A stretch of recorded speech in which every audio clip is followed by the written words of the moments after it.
After my daughter chose her rich stepfather over me at 15, his cruel betrayal left her broke and crawling back to me, the dad she erased. I, 50, male, need to get this off my chest, and honestly, I'm still struggling with whether I'm making the right call here. This whole mess started about 12 years ago when I split with my ex-wife Nicole, 48, female, but to understand why I'm at this crossroads now, you need to know the full story. Back then, I was literally working myself to the bone with 2 full-time jobs. We're talking 80-hour weeks, alternating between a day shift at a warehouse and evening shifts at a local restaurant. The economy wasn't great, and I was doing everything I could to keep our heads above water. Bills were always breathing down my neck, mortgage, utilities, car payments, you name it. I'd skip lunches sometimes just to make sure there was enough food on the table for my family. Nicole, though, she was something else entirely. Looking back, I should have seen the red flags from the start, but you know how it is when you're in love and trying to make a marriage work. She came from a more privileged background, and no matter how hard I worked, she acted like I was somehow failing her by not providing the lifestyle she thought she deserved. You wouldn't believe some of the arguments we had. I'd come home exhausted after a double shift, and she'd be there with a jewelry catalog circling things she wanted for her birthday. When I'd try to explain that we needed to budget carefully, she'd hit me with lines like, "My father would never have let his family live like this," or "I didn't marry you to live paycheck to paycheck." It was soul-crushing, honestly. We had a daughter together, Chelsea, now 25, female, and I really thought that would be our common ground. You know, that whole staying together for the kids thing. But instead of bringing us closer, Chelsea became another point of contention. Nicole would constantly undermine me in front of her, making comments about how daddy can't afford this or that, or how other kids at school had better things. I tried to teach Chelsea the value of money and the importance of hard work, but Nicole would roll her eyes and tell her not to listen to my poor person mentality. The real kicker? Despite all her complaints about money, Nicole wasn't exactly contributing much to our financial situation. She had a part-time job at a boutique, but most of her paycheck went to her personal expenses, designer clothes, salon appointments, lunch dates with her friends. Meanwhile, I was pulling double shifts and still getting grief about not providing enough. I remember one incident that really captures what I was dealing with. It was Chelsea's 10th birthday, and I'd saved up for months to throw her a nice party at a local pizza place. Nothing super fancy, but it was clean, fun, and the kids loved it. Nicole spent the entire party making snide comments about how basic everything was and how embarrassing it was that we couldn't afford to rent out that expensive indoor playground like Chelsea's classmate had done the month before. The stress was unreal. I started having anxiety attacks, something I'd never experienced before. My blood pressure was through the roof, and I was barely sleeping. The doctor told me I needed to reduce my stress levels, but how could I when every day felt like walking through a minefield of criticism and demands? I tried suggesting marriage counseling, thinking maybe if we could get on the same page about finances and expectations, we could make it work. Nicole's response? "The only counseling we need is financial counseling, to figure out how you can earn more money." It was like talking to a wall that only echoed back demands for more. Looking back now, I can see how this toxic environment was setting the stage for everything that would follow. The constant pressure, the undermining, the materialistic values being instilled in Chelsea. It was like watching a train wreck in slow motion, but I was too caught up in trying to keep everything together to see where it was all heading. I guess what really gets me now, thinking back on all of this, is how I never felt like I was enough. No matter how many hours I worked, no matter how much I sacrificed, it was always painted as some kind of personal failing on my part. The narrative was never, "Dad works really hard to provide for us." It was always, "Dad can't afford what we deserve." Living with Nicole wasn't just difficult. It was like being stuck in an endless performance review, where you're constantly being told you're not meeting expectations every single day. I'm talking about the kind of situation where you'd wake up already feeling like you'd failed somehow, and the day hadn't even started yet. Let me give you some specific examples, since many of you asked for more details. One time I remember coming home after a particularly rough 14-hour workday. I'd picked up an extra shift because Nicole had emergency shopping to do. I walked through the door to find shopping bags from high-end stores scattered across our living room. The credit card bill for that month ended up being over $3,000, money we absolutely didn't have. When I tried to talk to her about it, she looked at me like I was speaking an alien language and said, "Well, Chelsea needed new clothes for school. Want to know what these needed items were? A $400 designer backpack because apparently the perfectly good one from last year was embarrassing. 3 pairs of shoes from some brand I couldn't even pronounce, Because all the other moms get their kids the right brands. And, get this, she'd bought herself a matching designer purse because she couldn't let Chelsea be the only one with nice things. The real kicker? When I pointed out that this would mean I'd have to pick up even more extra shifts to cover the bill, she actually said, "Well, maybe if you had a better job I wouldn't have to feel guilty about buying basic necessities."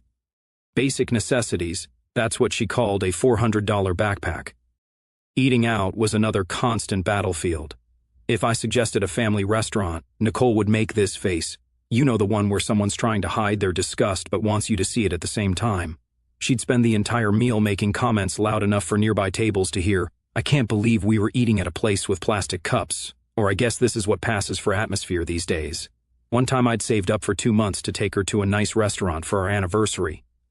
It wasn't the fanciest place in town, but it was well reviewed and definitely above our usual budget. The moment we walked in, before we'd even been seated, she started in with, "Oh, this is where we're eating?" Then throughout the entire meal she kept pulling up Yelp on her phone, pointing out all the better restaurants we could have gone to instead. She even made a point of telling our waiter that it was our anniversary, then adding, "But apparently this is as good as it gets." The house was another constant source of conflict. We lived in a decent 3-bedroom in a safe neighborhood with good schools, but Nicole would give tours to her friends, like she was showcasing a disaster area, and this is our cozy kitchen. We're planning to renovate as soon as someone gets a better job, or sorry about the basic countertops.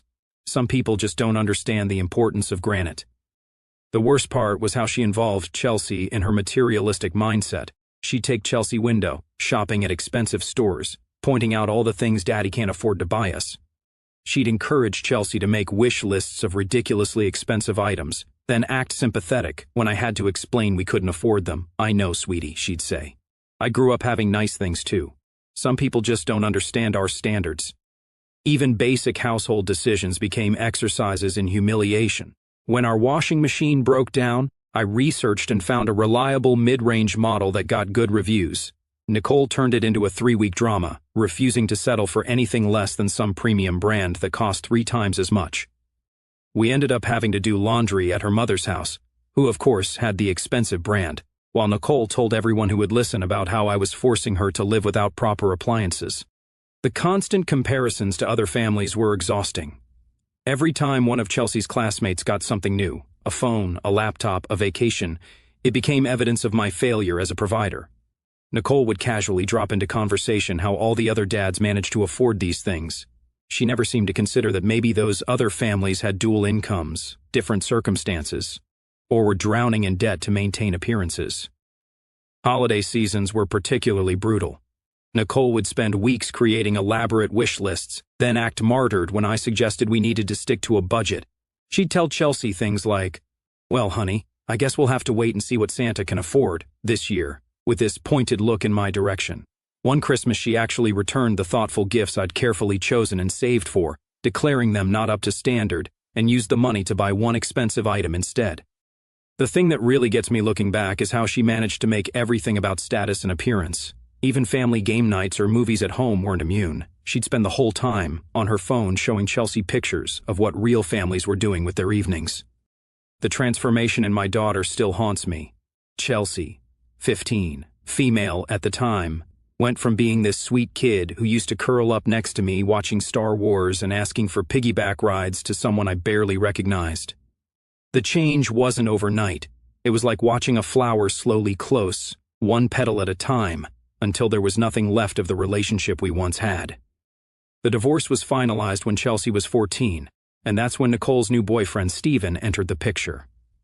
Now let me paint you a picture of Steven, 42, male at the time. Imagine every stereotype of a midlife crisis wrapped in an expensive suit. The guy drove a bright red Ferrari, wore watches that cost more than my annual salary, and seemed to think throwing money around was a personality trait. I tried to keep things stable on my end. I had a modest 2-bedroom apartment in a decent area, close to Chelsea's school. Every other weekend I'd plan activities I thought she'd enjoy. Movie marathons, trips to the science museum, she used to love space, cooking her favorite meals together. But increasingly these weekends became torture sessions of comparison. "Dad, why can't we go to Paris like Mom and Steven?" she'd ask, not even looking up from her phone during the movie I'd specially picked for our night together. This apartment is so basic. Steven's house has a pool and a home theater. Every sentence started with comparisons to Steven's lifestyle and ended with implications of my inadequacy. The real gut punch came during what I thought would be a special father-daughter day. I'd saved up for months to take her to this Broadway show she'd been talking about. The tickets weren't front row. I couldn't afford that, but they were decent seats. I was so excited to surprise her. Know what she did? She looked at the tickets and said, "Oh, we're sitting in the mezzanine? Steven always gets box seats." Then she spent the entire show texting and making it clear how bored she was. Her 16th birthday was another nightmare. I'd saved up to buy her this really nice camera. She used to love photography and had even won a school competition the year before. When she opened it, she just stared at it like I'd handed her a brick. "Mom and Steven are getting me a car," she announced. A real present. The camera ended up in her closet, never used. Later I found out she'd tried to sell it online. The attitude at school events was humiliating. During parent-teacher conferences, she'd introduce Steven as her dad and pretend not to see me sitting there. At her school orchestra performance, she played violin. She made sure I sat in the back while Steven and Nicole got the prime seats she'd reserved. When I tried to give her flowers after the show, she literally turned her back on me and posed for photos with them instead. Every interaction became a transaction. She'd call or text and my heart would leap, thinking she wanted to talk, but it was always about money. "Dad, everyone's getting the new iPhone. Dad, I need $300 for this school trip. Dad, my friends are all going to this concert." When I couldn't afford these things, she'd hit me with guilt trips that felt scripted by Nicole. "I guess I'm just not worth investing in." Or "Why can't you be successful like Steven?" The entitlement reached new heights when she started driving. Steven had bought her a brand new BMW for her 16th birthday. I couldn't afford to match that, but I tried to contribute by offering to pay for her gas. Instead of appreciation, I got complaints about how embarrassing it was to have to use regular gas instead of premium. She actually said, "Steven says premium gas is what successful people use. I guess you wouldn't understand that." The worst part was watching her internalize Nicole and Steven's materialistic values. She started treating her old friends differently based on their parents' income levels. This sweet girl who used to share her lunch with kids who forgot theirs was now making fun of classmates for wearing non-designer clothes. She'd come to my place for dinner and take photos of the food to send to her mom, adding sneering comments about how basic everything was. I tried everything to maintain our relationship. I went to therapy to learn better ways to communicate with teens. I picked up extra work to try to give her some of the things she wanted. I even swallowed my pride and asked Steven if we could all sit down together and talk about providing a united front for Chelsea's sake. His response? He laughed and said he'd handle the lifestyle department and I should focus on whatever it is you can actually provide. Looking back, I realized I was losing her long before she actually cut me off. Every eye roll, every comparison to Steven, every disappointed sigh when I couldn't afford something, they were all little deaths of our father-daughter relationship. But even knowing that didn't prepare me for what came next. After months of Chelsea, 17, female at the time, dodging my calls and texts with increasingly ridiculous excuses, I finally managed to get her to agree to meet me for dinner. Looking back, I should have seen the signs.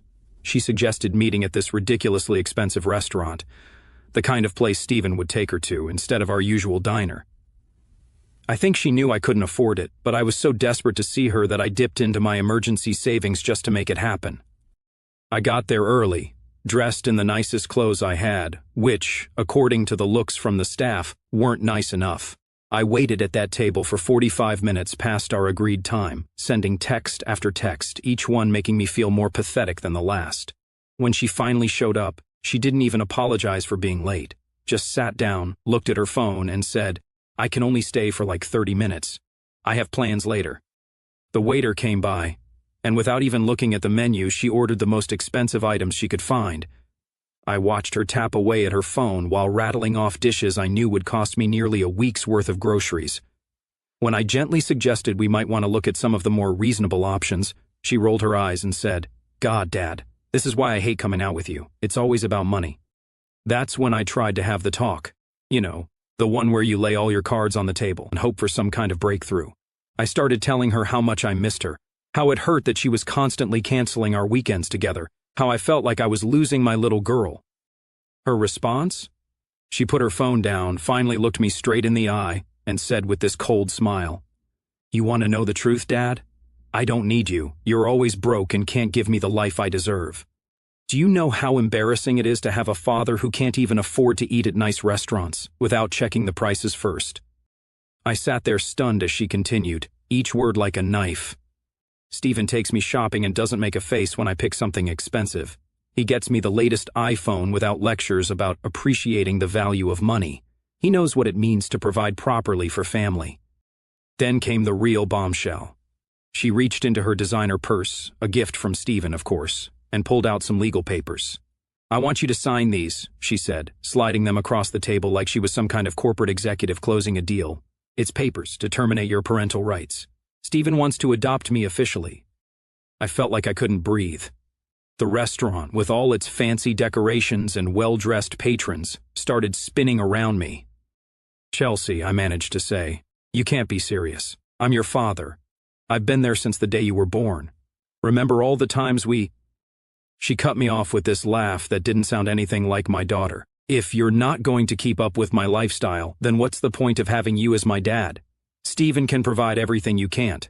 Plus, it's not like you've been much of a father anyway. When was the last time you took me on a real vacation or bought me something without complaining about the price?" I must have sat there for what felt like hours, just staring at those papers. They were already filled out, just waiting for my signature. The methodical nature of it all.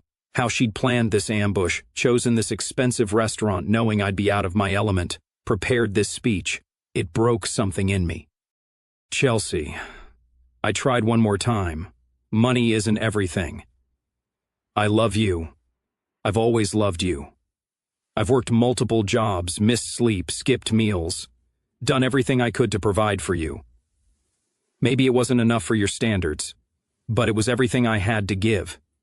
She stood up, grabbing her purse. "Love doesn't pay for designer clothes or luxury vacations, Dad. I need a father who can keep up with the lifestyle I deserve. Stephen can do that. You can't. It's that simple."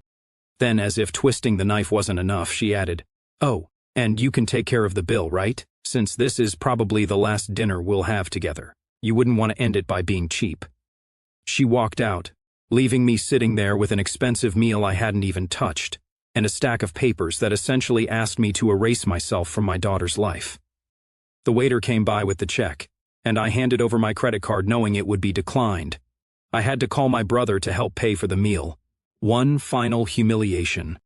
I didn't sign those papers that night, but something else was signed and sealed. The death certificate of my relationship with my daughter. I sat in my car in that fancy restaurant's parking lot until 3 o'clock in the morning, crying like I hadn't cried since I was a child. That conversation with Chelsea broke something fundamental in me. You know those movies where someone gets hit and you can actually hear the bones cracking?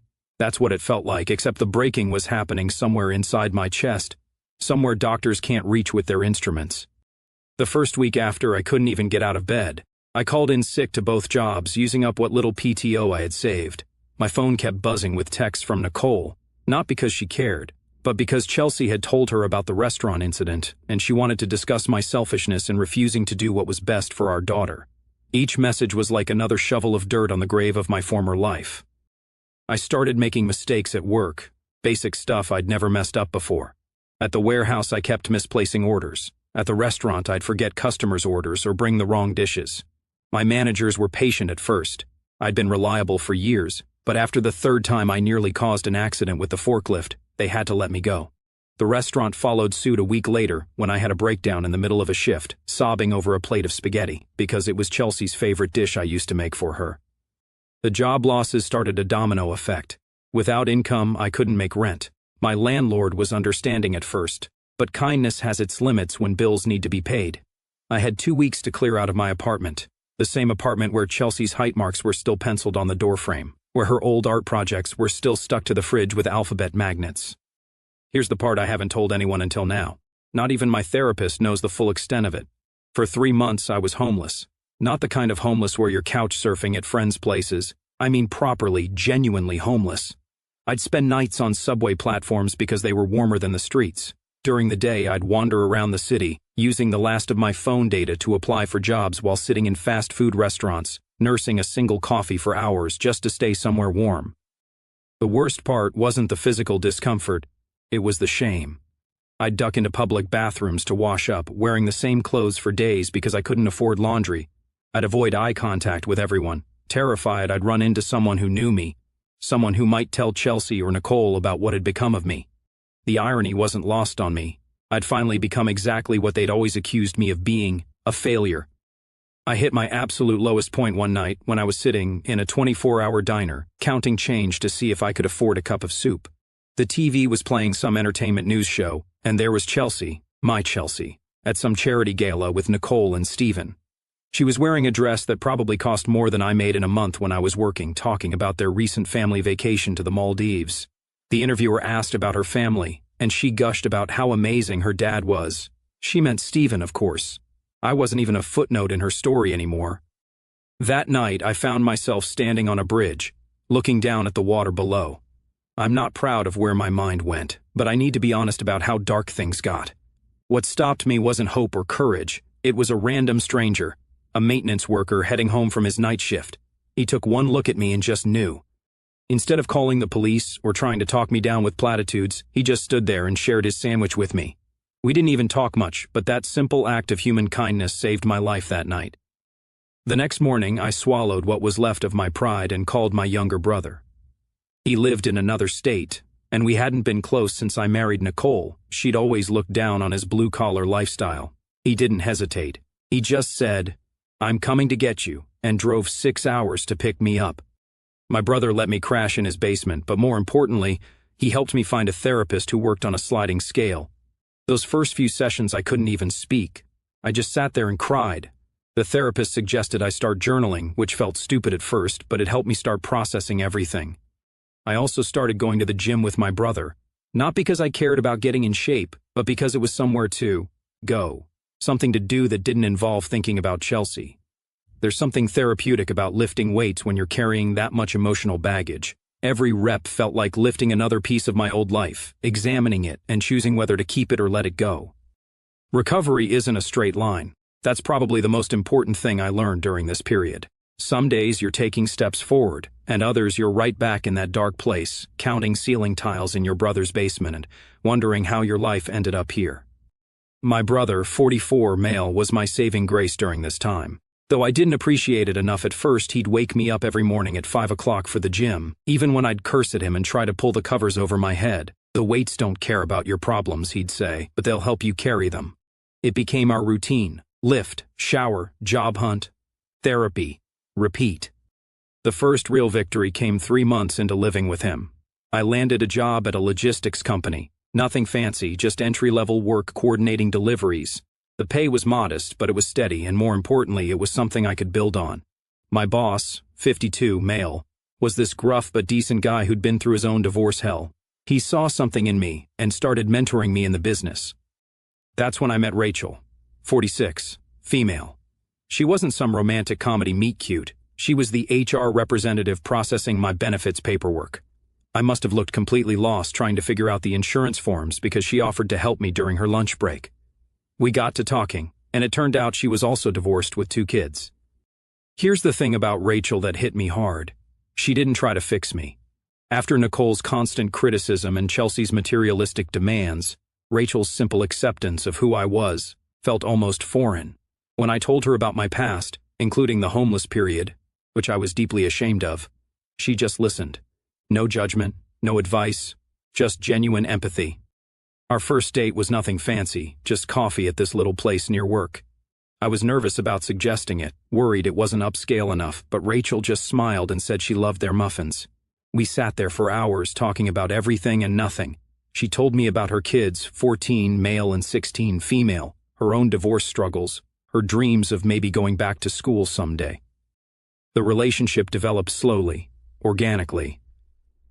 We'd have lunch together at work, then occasional dinners. She invited me to her son's baseball games, and I helped her daughter with math homework. No pressure, no expectations, just 2 people healing together. But it wasn't all smooth sailing. I had massive trust issues and anxiety about money. The first time Rachel suggested splitting the bill on a date, I nearly had a panic attack. Years of Nicole's conditioning had me expecting judgment for not paying. Instead, Rachel just held my hand and said, "We're partners, not a balance sheet." 6 months into dating, Rachel's daughter Emma had a school dance. She needed help with her dress, and somehow I ended up being the one helping her budget and shop for it. The moment she asked my opinion on colors, I started crying in the middle of the store. Emma just hugged me and said, "It's okay to miss her, but we're here now." That's when I realized I was part of a family again, just in a different way. Rachel and I got married last year. It was a small ceremony in her brother's backyard. Her kids stood up with us, Emma as her maid of honor, Jake as my best man alongside my brother. We wrote our own vows, and one of the promises we made was to always be honest about our brokenness and to help each other heal. We bought a modest house together. Nothing fancy, but it's ours. The kids have their rooms, we have a small garden, and there's this weird, creaky step we keep saying